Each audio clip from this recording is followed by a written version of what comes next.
Hello everyone, welcome to study IQ. Study IQ के इस video में हम करेंगे फरवरी महीने के जो 300 सबसे बेस्ट क्वेश्चन हैं उनका पार्ट 3 भाग 3 हिंदी में मैं लेकर आऊँगा। चलिए वीडियो को शुरू करते हैं। मैं आपको बता दूं कि मेरा जो बैंकिंग अवेयरनेस स्टैटिक कोर्स ये लॉन्च हो चुका है। अगर आप इसको खरीदना चाहते हैं तो आप कोड यूज़ कर सकते हैं GG33, आपको 33% डिस्काउंट मिल जाएगा। इतना ही नहीं, इस कोड का इस्तेमाल करके आप कोई भी कोर्स स्टडी आईक्यू पर खरीद सकते हैं। सबसे पहले देखते हैं इंपॉर्टेंट डेज कौन से रहे। जो तस्करी विरोधी दिवस यानी एंटी स्मगलिंग डे 11 फरवरी को मनाया गया। ये फिक्की के द्वारा मनाया गया, federation of Indian chambers of commerce and industry. अंतर्राष्ट्रीय मिर्गी दिवस यानी इंटरनेशनल एपिलेप्सी डे 14 फरवरी को मनाया गया। इस बार इसका थीम था 50 million steps for epilepsy. Soil health card day यानी मिट्टी स्वास्थ्य कार्ड दिवस, ये 19 फरवरी को मनाया गया। और विश्व पेंगोलिन दिवस 19 फरवरी को मनाया गया। पेंगोलिन एक जानवर होता है जिसकी स्मगलिंग बहुत ज़्यादा की जाती है। अब देखते हैं इंपॉर्टेंट लोग जिनकी डेथ हो गई। संध्या मुखर्जी गायिका थी, इनकी डेथ हो गई, सिंगर थी। पप्पी लहरी सिंगर थे, इनकी डेथ हो गई। भार्गवी नारायण एक एक्ट्रेस थी। और चेन्नावीरा कानावी ये एक लेखक थे और कवि थे, कन्नड़ भाषा में लिखते थे, इनकी डेथ हो गई। अब हम शुरू करते हैं हमारे MCQ क्वेश्चन। फिक्की ने हर साल 11 फरवरी को किस दिन के रूप में मनाने की पहल करी है? तो बेसिकली फिक्की का एक ऑर्गेनाइजेशन होता है जिसको बोलते हैं कास्केड। ये 11 फरवरी को सेलिब्रेट करेगा एंटी स्मगलिंग डे। तो आंसर है ऑप्शन बी। कास्केड मतलब committee against smuggling and counterfeiting activities destroying the economy. और फिक्की जो संगठन है इसके प्रेसिडेंट कौन है? संजीव मेहता। और संजीव मेहता हिंदुस्तान यूनिलीवर कंपनी के मैनेजिंग डायरेक्टर और CEO हैं। ठीक है। और 4 दिन बाद यानी 15 फरवरी का जो दिन होगा वो बिहार की सरकार शहीद दिवस के रूप में मनाएगी। ये भी ध्यान रखिए, क्योंकि इस दिन 15 फरवरी के दिन 1932 साल में 1932 में क्या हुआ था? तारापुर मैसेकर, तारापुर नरसंहार, जो मुंगेर जिले में हुआ था। तो उसको याद करते हुए शहीद दिवस मनाएगी बिहार की सरकार।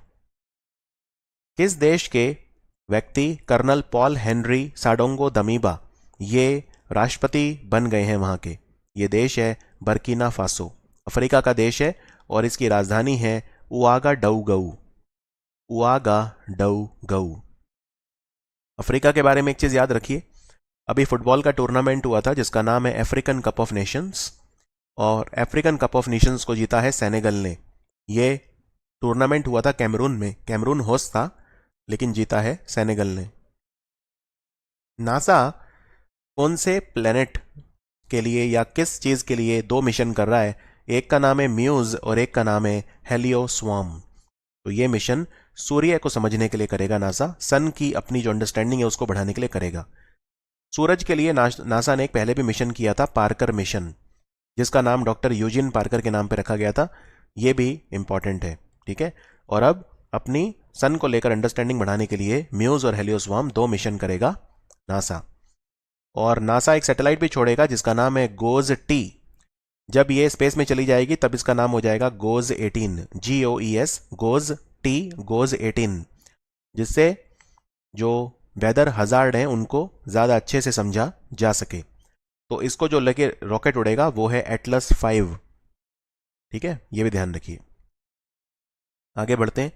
अटल इनोवेशन मिशन जो है नीति आयोग का, उन्होंने यूनाइटेड नेशंस के कौन से ऑर्गेनाइजेशन, किस संगठन के सहयोग से कम्युनिटी इनोवेटर फेलोशिप स्टार्ट करी है? Community innovator fellowship. तो ये इसका रोल क्या होगा? ये बेसिकली जो यूथ हैं उन्हें अपॉर्चुनिटी देगी कि वो अपना बिजनेस, सोशल एंटरप्राइज स्टार्ट कर सकते हैं।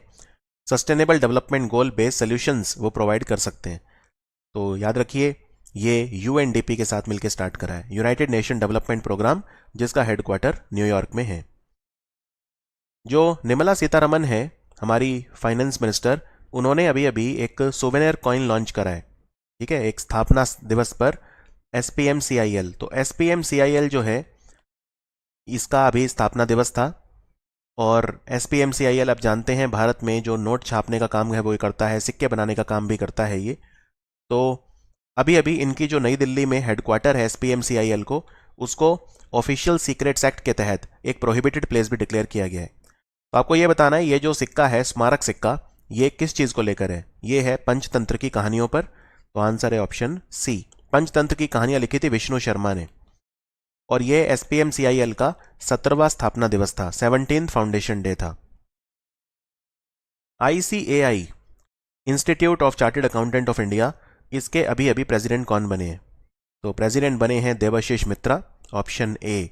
और आप ऑप्शन सी देख सकते हैं, मिस्टर AS तलाटी, ये बने हैं वाइस प्रेसिडेंट, उपाध्यक्ष। किस देश ने भारत के साथ शिक्षा और सांस्कृतिक संबंधों को बढ़ावा देने के लिए, यानी कि एजुकेशन और कल्चरल टाइज को प्रमोट करने के लिए एग्रीमेंट कराए, मैत्री प्रोग्राम शुरू कराए? तो मैत्री प्रोग्राम शुरू कराए ऑस्ट्रेलिया ने इंडिया के साथ। ऑस्ट्रेलिया ने करा है इंडिया के साथ। और इसमें भारत के वो स्टूडेंट जो ऑस्ट्रेलिया की यूनिवर्सिटीज में पढ़ रहे हैं उनकी हेल्प की जाएगी। ठीक है। ऑस्ट्रेलिया के प्रधानमंत्री हैं स्कॉट मॉरिसन, और ऑस्ट्रेलिया में शहर है ब्रिस्बेन। ब्रिस्बेन में 2032 के ओलंपिक गेम्स होंगे। अमेरिका कौन से आइलैंड पर अपना जो दूतावास है, अपना जो डिप्लोमेटिक ऑफिस है, वो दोबारा खोल रहा है? तो ये अमेरिका खोलेगा अपनी एम्बेसी सोलोमन आइलैंड पर। तो आंसर है सोलोमन आइलैंड। और सोलोमन आइलैंड की राजधानी है होनियारा, HONIARA, होनियारा। वहीं पर ये एम्बेसी खोली जाएगी। सोलोमन आइलैंड जो है वो कहां पर है? सोलोमन आइलैंड एक कंट्री है जो पैसिफिक ओशियन में है, प्रशांत महासागर में है। राष्ट्रपति रामनाथ कोविंद बाबा साहेब अंबेडकर का जो पूर्वजों का गांव है वहां गए थे। इस गांव का नाम क्या है? तो ये गांव जो है रत्नागिरी डिस्ट्रिक्ट में है, महाराष्ट्र के। इसका नाम है अंबादावे। अंबादावे, ऑप्शन डी। और ये पहले प्रेसिडेंट हैं जो डॉक्टर अंबेडकर के जन्म स्थान, जो उनका पूर्वजों का गांव है, वहां गए थे। तो डॉक्टर BR अंबेडकर का जन्म कहां पे हुआ था? मऊ, MHOW, मऊ, जो मध्य प्रदेश में है। नितिन गडकरी ने अभी अभी कहां पर उद्घाटन करा? 14.5 किलोमीटर लंबा एक पुल बना है। ये रेल और सड़क दोनों का पुल है, गंगा नदी पे बना है। तो इसका उद्घाटन किया गया मुंगेर में, और मुंगेर है बिहार में। तो आंसर है बिहार। यह bridge national highway 333B 333B पर बनाया गया है। इसमें 696 करोड़ रुपीस का खर्चा आया है। भारतीय रिजर्व बैंक ने जो ₹रुपये वाउचर, उसकी सीमा बढ़ा दी है। पहले 10,000 थी, अब कितनी है? अब है 1 लाख रुपए। ₹रुपये की अब जो सीमा है 1 लाख रुपए तक कर दी गई है। यह मॉनेटरी पॉलिसी के दौरान अनाउंस किया गया था। और national payment corporation of India ने बनाया है ₹रुपये। ये अगस्त 2021 में लॉन्च किया गया था। कृषि नेटवर्क कंपनी, इन्होंने अपना ब्रांड एम्बेसडर किसे बनाया है? इन्होंने बनाया मशहूर एक्टर पंकज त्रिपाठी को। 2022-23 के केंद्रीय बजट में ये अनाउंसमेंट हुई है कि कितनी वंदे भारत जो ट्रेन है वो चलेंगी अगले 3 सालों में। तो ये चलेंगी 400, ऑप्शन ए 400। अभी सिर्फ 2 ही वंदे भारत ट्रेन चलती हैं। सबसे पहली जो शुरू हुई थी वो हुई थी दिल्ली से वाराणसी के बीच में, और दूसरी दिल्ली से कटरा, कटरा जहां पे वैष्णो देवी मंदिर है, जम्मू कश्मीर में। तो ये जो ट्रेन है इनके डब्बे कहाँ बनते हैं? वंदे भारत ट्रेन कहाँ बनती हैं? इंटीग्रल कोच फैक्ट्री चेन्नई में बनती हैं। ध्यान रखिए, इंटीग्रल कोच फैक्ट्री चेन्नई, वहां पे वंदे भारत बनती हैं। और एक ट्रेन 100 करोड़ रुपए की लगभग बनती है। तो 400 ट्रेन है तो 40,000 करोड़ का खर्चा आएगा। और रेलवे बोर्ड के चेयरमैन कौन है? VK त्रिपाठी। भारतीय जो सेना है उनके द्वारा अभी अभी एक हैकेथॉन ऑर्गेनाइज किया गया। इसका क्या नाम था? इसका नाम था सैन्य रण क्षेत्रम। तो आंसर है ऑप्शन ए, सैन्य रण क्षेत्रम। ये ऑर्गेनाइज किया गया था। ये किसके द्वारा ऑर्गेनाइज किया गया था? तो ये ऑर्गेनाइज किया गया था military college of telecommunication engineering, यानी MCTE। राइट, ये कहां पे है? ये मऊ में है, जहां पे अंबेडकर जी का जन्म हुआ था। MCTE मऊ। और जो शिमला में आर्मी ट्रेनिंग कमांड है, उन्होंने इसको ऑर्गेनाइज किया था। लोकेशन था military college of telecommunication engineering Mau. Army training command Shimla में है, यह भी ध्यान रखिए। इनके द्वारा यह ऑर्गेनाइज किया गया था।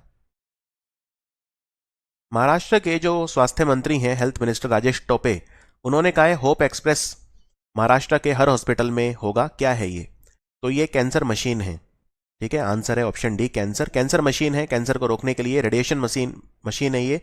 इनमें जो रेडिएशन होती है उनकी मदद से ट्रीटमेंट की जाती है। महाराष्ट्र के गवर्नर कौन है? भगत सिंह कोश्यारी। और महाराष्ट्र ने अभी अभी एक योजना भी शुरू करी है जिसका नाम है माझी वसुंधरा। माझी वसुंधरा।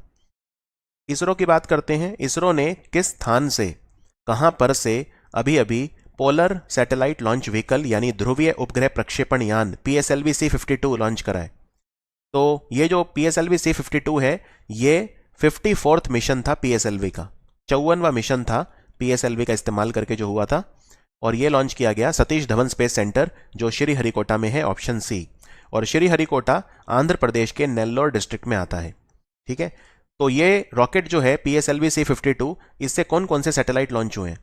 तो सबसे पहले तो इसमें लॉन्च हुआ है EOS-04 यानी अर्थ ऑब्जर्वेशन सैटेलाइट 04, और इसका जो वजन है वो है 1710 किलो, 1710 kg। ठीक है, सबसे पहली चीज तो ये एक रडार इमेजिंग सैटेलाइट है जो हाई क्वालिटी इमेजेस हमें देगी, बहुत अच्छे क्वालिटी के फोटो देगी हमें एग्रीकल्चर के, वन के, जंगलों के इत्यादि। दूसरी जो सैटेलाइट लॉन्च की गई उसका नाम है INS-2TD। INS-2TD ये टेक्नोलॉजी डेमोन्स्ट्रेटर सैटेलाइट है, और भारत और भूटान एक मिलके सैटेलाइट छोड़ेंगे INS-2B, उसका प्रिकर्सर है ये INS-2TD। और तीसरी जो सैटेलाइट छोड़ी गई वो है इंस्पायर सैट-1 जो बच्चों ने बनाई थी। कौन से बच्चों ने बनाई थी इंस्पायर सैट-1? ये बेसिकली एक स्मॉल सैटेलाइट है, छोटी सैटेलाइट, जो Indian institute of space science and technology Thiruvananthapuram के बच्चों ने बनाई थी। तो ये इसरो का पहला मिशन था इस साल का। फ्रैंक वॉल्टर स्टीयनमियर कौन से देश के राष्ट्रपति बने हैं? ये जर्मनी के राष्ट्रपति बने हैं। जर्मनी ने कहा है कि वो सारे रेफ्यूजी एक्सेप्ट कर लेगा यूक्रेन के, लेकिन जर्मनी में पावर राष्ट्रपति के पास नहीं होती, वहां पे किसके पास होती है? प्रधानमंत्री। वहां पे प्रधानमंत्री को चांसलर बोलते हैं। ठीक है, तो चांसलर के पास होती है। वहां के चांसलर हैं अभी ओलाफ शोल्ज, पहले थी एंजेला मर्कल लेकिन अब है Olaf Scholz, social democratic party के हैं ये ओलाफ शोल्ज। और जर्मनी की संसद को क्या बोलते हैं? बुंडेस्टैग बोलते हैं। जर्मनी की राजधानी बर्लिन है। हाल ही में जो हमारा मिनिस्ट्री ऑफ ट्राइबल अफेयर है, जनजातीय मामलों का मंत्रालय, उन्होंने मेदराम यात्रा जो है उसमें कंट्रीब्यूट किया। तो ये मेला कहाँ लगता है? मेदराम यात्रा जो है भारत का दूसरा सबसे बड़ा ये मेला है कुंभ के बाद, ऐसा माना जाता है, और इसे तेलंगाना में लगाया जाता है मेले को, और ये कोया ट्राइब के द्वारा लगाया जाता है, KOYA, कोया ट्राइब, जो तेलंगाना की बहुत बड़ी ट्राइब है। तो इस बार ये 16 से 19 फरवरी तक लगाया गया था। ठीक है, मेदराम यात्रा तेलंगाना का बहुत इंपॉर्टेंट फेस्टिवल है। तेलंगाना में 3 फेस्टिवल और बहुत इंपॉर्टेंट है, एक तो है नागोबा यात्रा, एक है बतुकम्मा, और एक है बोनालू, ये भी इंपॉर्टेंट हैं। भारतीय रेलवे अपना सबसे बड़ा रेसलिंग एकेडमी यानी कुश्ती एकेडमी खोल रहा है कहां पर? तो ये दिल्ली में खोल रहा है भारतीय रेलवे। ठीक है, सबसे बड़ा हमारा जो दिल्ली में किशनगंज करके एक जगह है वहां पर खोल रहा है। गीता मित्तल ये कौन से हमारी स्पोर्ट्स कमेटी है, स्पोर्ट्स फेडरेशन, उसको रन करेंगी? तो ये है टेबल टेनिस। जो table tennis federation of India है TTFI, उसको मैनेज करने के लिए एक कमेटी बनी है, उसकी चेयरमैन होंगी गीता मित्तल। ये सुप्रीम कोर्ट की जज रह चुकी हैं और दिल्ली हाई कोर्ट की ये चीफ जस्टिस भी रह चुकी हैं, याद रखिए। Table tennis federation of India जो है TTFI, इसके प्रेसिडेंट कौन है? दुष्यंत चौटाला। ईकर IC ये कौन सी एयरलाइन के मैनेजिंग डायरेक्टर और CEO बनने वाले थे, अब इन्होंने मना कर दिया। तो ये एयर इंडिया के बनने वाले थे, अब इन्होंने मना कर दिया। एयर इंडिया का चेयरमैन कौन है? अभी अभी बने हैं विक्रम देवदत्त।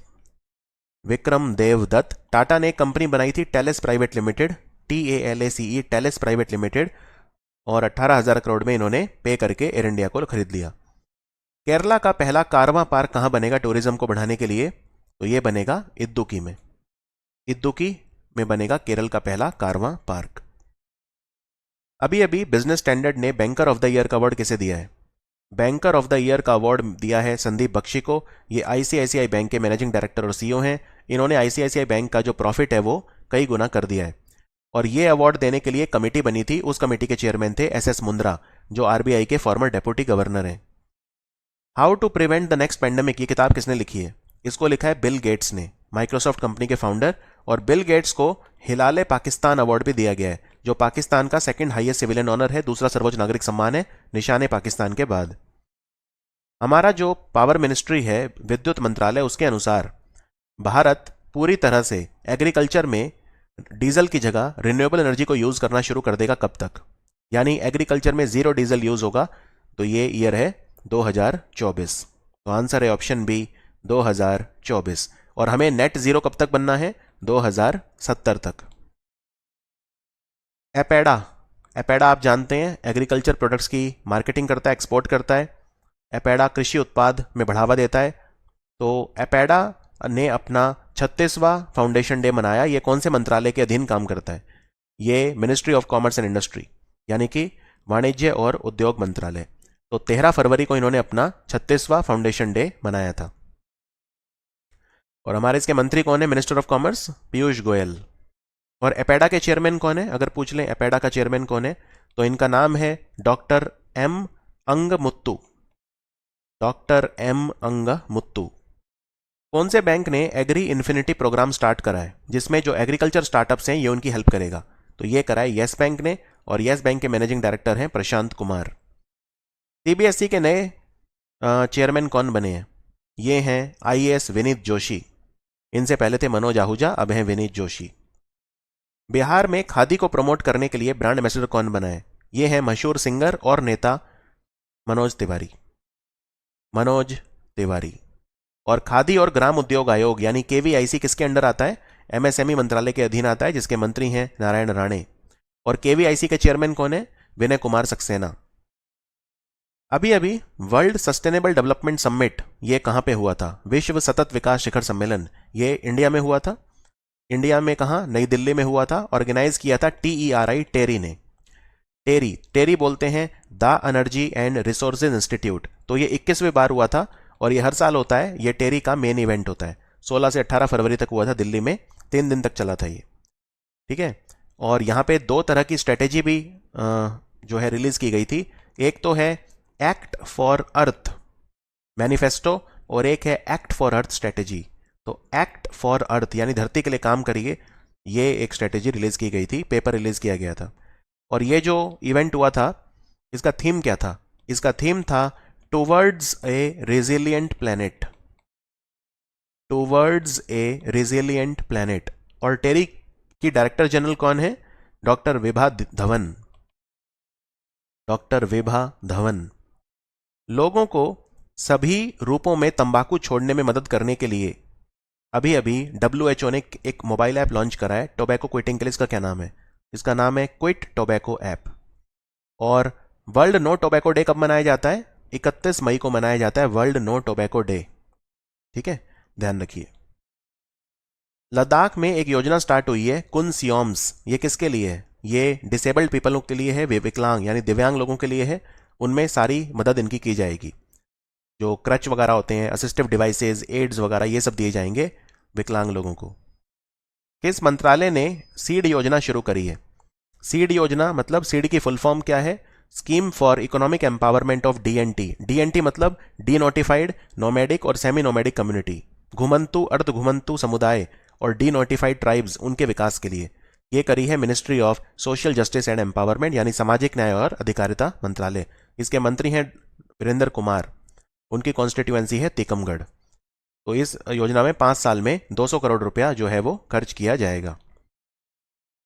साइबर विशेषज्ञ जो होते हैं, साइबर एक्सपर्ट्स, उन्होंने एक डार्काथॉन ऑर्गेनाइज करा। ये किसके द्वारा किया गया? किस ऑर्गेनाइजेशन के द्वारा? ये किया गया नारकोटिक्स कंट्रोल ब्यूरो के द्वारा। और नारकोटिक्स कंट्रोल ब्यूरो के हेड कौन है अभी? सत्यनारायण प्रधान। ये 1986 में बना था नारकोटिक्स कंट्रोल ब्यूरो। 2023 में G20 समिट कहां पे होगा? ये 18वीं G20 समिट होगी और ये इंडिया में होगी। तो आंसर है इंडिया। और G20 समिट 2022 में कहां पे होगा? 2022 में होगा इंडोनेशिया में। इंडोनेशिया वही है जिसने अपनी नई राजधानी बनाई है नुसंतरा। नुसंतरा कहां पे है? ईस्ट कालीमंतन में है। रक्षा मंत्रालय ने कौन सी कंपनी के साथ मिलकर अभी अभी हाई ऑल्टीट्यूड सूडो सैटेलाइट जो है वो लॉन्च करा है? हाई ऑल्टीट्यूड सूडो सैटेलाइट क्या होता है? ये बेसिकली धरती से लगभग 65,000 फीट ऊपर ये फ्लाई कर सकते हैं। एक तरह के ड्रोन्स होते हैं ये, और वहां से ये सर्वेलेंस के काम आएंगे। तो ये इन्होंने न्यू स्पेस इंडिया लिमिटेड के साथ मिलकर किया है। तो आंसर है option C, new space India limited. Very important. ये एक प्रोग्राम भी चलाते हैं जिनका नाम है आईडेक्स, हमारा रक्षा मंत्रालय। IDEX, iDEX. आईडेक्स मतलब इनोवेशंस फॉर डिफेंस एक्सेलेंस। इसमें प्राइवेट कंपनियों को वो टेक्नोलॉजी देते हैं, प्राइवेट कंपनियों के साथ मिलकर काम करते हैं। भारतीय रेलवे की सबसे लंबी सुरंग T49 ये कहां पे बनी है? ये उधमपुर श्रीनगर बारामूला यूएसबी का हिस्सा है। ये बेसिकली उधमपुर से श्रीनगर से बारामूला काफ़ी बड़ा रेलवे ट्रैक बन रहा है, राइट। इससे पूरा इंडिया कश्मीर से जुड़ जाएगा क्योंकि बारामूला एकदम नॉर्थ कश्मीर में है। तो अभी तक सबसे लंबी जो हमारी रेलवे सुरंग थी वो थी पीर पंजाल सुरंग 11.2 किलोमीटर, लेकिन अब बन गई है T49, ये है 12.758 किलोमीटर। और ये टनल जो है अब इंडिया की लॉन्गेस्ट रेलवे टनल बन गई है। ठीक है, ये दो गांवों को आपस में जोड़ेगी। एक का नाम है सुंबर और एक का नाम है अरपेंचला, और ये दोनों गांव रामबन डिस्ट्रिक्ट में आते हैं कश्मीर में। एक गेमिंग ऐप है A23, उन्होंने अपना एम्बेसडर किसे बनाया है? उन्होंने बनाया है शाहरुख खान को, और शाहरुख खान जो है थम्सअप के भी एम्बेसडर बने हैं। किस भारतीय कंपनी ने यूएई में एक डिजिटल बैंक है जिसका नाम है जैंड, उसमें इन्वेस्ट करा है? जैंड में इन्वेस्ट करा है आदित्य बिरला ग्रुप ने। और यूएई में हम पहला आईआईटी खोल रहे हैं, पहला आईआईटी जो इंडिया के बाहर खुल रहा है यूएई में खुल रहा है।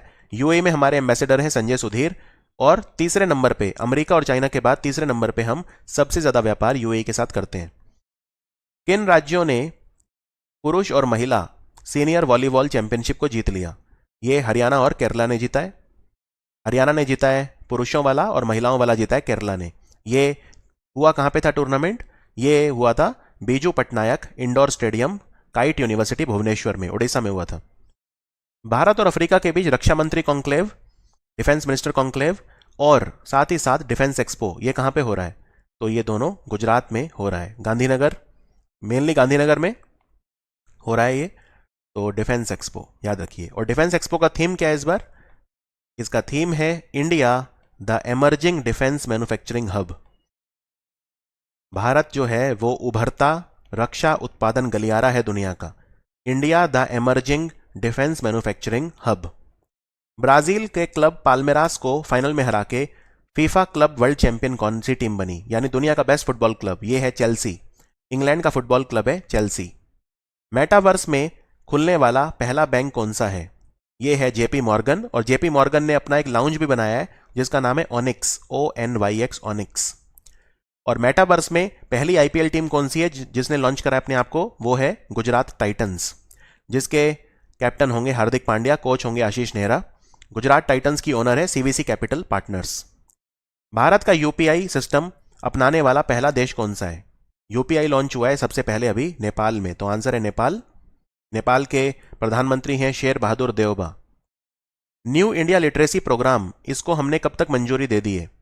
ये 2022 से 2027, तो आंसर है ऑप्शन ए। इसमें जो हम वर्ड यूज करते थे पहले एडल्ट एजुकेशन, अब इसको हटा दिया है, अब ये हमने वर्ड इसमें रिप्लेस कर दिया है और नया वर्ड डाला है जिसका नाम है education for all. Education for all. अभी अभी वाटर टैक्सी मुंबई से लॉन्च की गई, तो इसको हरी झंडी किसने दिखाई? सर्बानंद सोनोवाल। ये जो है मिनिस्टर हैं हमारे, आयुष मंत्री भी हैं और ये minister for port shipping and waterways भी हैं। तो ये जो जेटी है सागरमाला परियोजना के तहत हमने इसको हरी झंडी दिखाई है। ये मुंबई और नावी मुंबई को ज्वाइन करेगी, इसका नाम है बेलापुर जेटी। हमारी जो समुद्री सुरक्षा है, मैरीटाइम सिक्योरिटी, उसको मजबूत करने के लिए पहली बार हमने एक national maritime security coordinator appoint करा है। इनका क्या नाम है? इनका नाम है vice admiral G Ashok Kumar. Option A G Ashok Kumar. और हमारी नेवी के चीफ कौन है? Admiral R Hari Kumar. प्रधानमंत्री मोदी ने एशिया का सबसे बड़ा बायोगैस प्लांट जिसका नाम है गोबरधन, उसका उद्घाटन कहां पे किया? ये इन्होंने किया इंदौर में। ठीक है, ये बायोगैस बनाएगा और इसकी कैपेसिटी 550 मैट्रिक टन जो गीला कचरा होता है उसको प्रोसेस करने की है। ये 17,500 किलो बायोगैस हर रोज बनाएगा। Inter operable criminal justice system परियोजना कौन से मंत्रालय की है? ये है गृह मंत्रालय की योजना है, यानी मिनिस्ट्री ऑफ होम अफेयर। क्या है ये? तो इनके कुछ पिलर होते हैं, जैसे ई प्रिजन, ई कोर्ट, ई फॉरेंसिक, तो ऐसे 5 पिलर होते हैं। ठीक है, एक होता है crime and criminal tracking and network system CCTNS, एक ई फॉरेंसिक, ई कोर्ट, ई प्रोसिक्यूशन और ई प्रिजन। तो इनमें एक ही बार डेटा एंटर करना पड़ेगा, यानी 1 डेटा 1 एंट्री। अभी इन 5 पिलर में अलग अलग एंट्री करनी पड़ती थी, लेकिन अब कंसेप्ट आ गया है 1 डेटा 1 एंट्री। तो ये project national crime record bureau implement करेगा, NCRB, national informatics centre NIC के साथ मिलकर। राष्ट्रीय उच्चतर शिक्षा अभियान, ये हमने एक्सटेंड कर दिया है कब तक? तो ये हमने मार्च 2026 तक इसे एक्सटेंड कर दिया है, तो आंसर है ऑप्शन सी। ठीक है, तो ये है क्या वैसे? बेसिकली हम इसमें जो ये अभियान है इसमें हम ये कोशिश करते हैं कि ज़्यादा से ज़्यादा जो लोग हैं उन तक शिक्षा पहुँचे। हम ग्रॉस एनरोलमेंट रेशो बढ़ाना चाहते हैं। हमारा जो ग्रॉस एनरोलमेंट रेशो है उसका लक्ष्य है 50%। ग्रॉस एनरोलमेंट रेशो हमें 50% करनी है 2035 तक। ये एक हमारा लक्ष्य है। तो हम इसमें जो उच्चतर शिक्षा वाले जो कॉलेजेस हैं, यूनिवर्सिटीज़ वगैरह हैं, उन्हें कई तरह के ग्रांट्स देते हैं। तो ये सब चीज़ें हम इसमें करते हैं। भारत सरकार, कर्नाटक और ओडिशा, मतलब इन्होंने लोन लिया है वर्ल्ड बैंक से $115 मिलियन। कौन से प्रोजेक्ट के लिए? ये मिला है रिवॉर्ड प्रोजेक्ट। इसमें हम करेंगे वाटरशेड मैनेजमेंट, वाटरशेड डेवलप करेंगे हम। और $115 मिलियन में अगर ब्रेकअप करके देखूं तो इसमें $49 मिलियन मिला है ओडिशा को, और कर्नाटका को मिला है $60 मिलियन, और बचा हुआ जो 6 है वो मिला है हमारी सेंट्रल गवर्नमेंट को। तो ये है रिवॉर्ड प्रोजेक्ट। मेघालय में अभी अभी बैंड टोड गैको खोजी गई है। गैको एक छिपकली होती है। इसका नाम किसके नाम पे रखा गया है? इसका नाम रखा गया है इंडियन आर्मी के नाम पे। तो इसका नाम होगा इंडियन आर्मीज बेंट टोड गैको। ठीक है, तो ये हमारी सेना को समर्पित की गई है। अभी अभी एक महोत्सव हुआ लाभार्थियों से रूबरू, आज़ादी का अमृत महोत्सव के तहत। ये किस मंत्रालय ने कराया? ये कराया ministry of housing and urban affair, आवास और शहरी मामलों का मंत्रालय। इसमें जो भी लाभार्थी हैं उनसे बातचीत की गई। अभी अभी कौन से मंत्रालय ने ग्रीन हाइड्रोजन या ग्रीन अमोनिया नीति वो लेकर आए हैं? Green hydrogen policy. तो याद रखिए, ये जो मंत्रालय लेकर आया है वो है मिनिस्ट्री ऑफ पावर, बिजली मंत्रालय लेकर आया है। हमें 5 मिलियन टन जो हाइड्रोजन है वो बनानी है, 5 million ton of green hydrogen 2030 तक। ये भी ध्यान रखिए। आर्थिक विकास संस्थान यानी इंस्टीट्यूट ऑफ इकोनॉमिक ग्रोथ, इसके नए डायरेक्टर कौन बने हैं? इनका नाम है प्रोफेसर चेतन घटे। और हमारा ये आखिरी सवाल था।